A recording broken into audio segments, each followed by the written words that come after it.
This tutorial will demonstrate how you can upgrade your bobblehead from this to this, where the head is not just rotating right and left, but also bobbling up and down.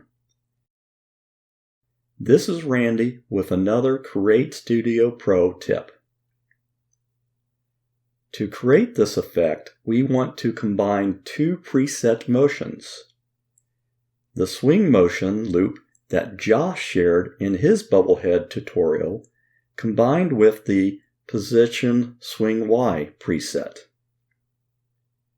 This effect does not matter which motion preset you start with. I chose to add the up and down movement first. In the top right, select the Motion tab, select Loop, select Position, and checking the Swing Y box. Expand the Swing Y motion from start to end. You can vary the movement and loop count, and I found a value of 20 for each parameter provides good results for a 5 to 6 second clip. Now that you have the up and down motion, you will want to combine it with the rotation motion. But if you add the rotation motion now, it will simply overwrite the up and down motion you just created. See here how swing Y is replaced by swing, and only the rotation motion exists. So I will Control Z to back out the rotation motion I just created.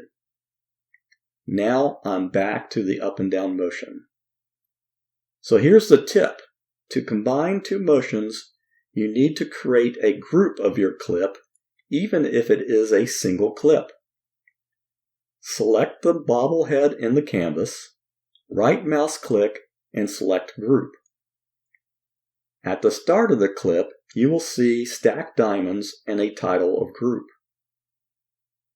Now you can select the Motion tab, select Loop, select Rotation, and check the Swing box. Expand the swing rotation motion from start to end. In the preset settings, set the values of rotation and loops. I will use 20% rotation and a loop count of 5. Now when I play this, you can see the head bobbles up and down along with the sideways motion. To change the anchor point of the rotation from the middle to the chin, select the Properties tab, and then click on Show Anchor Point. Now you can move the anchor point where you desire. There you go. That is how to supercharge your bobblehead.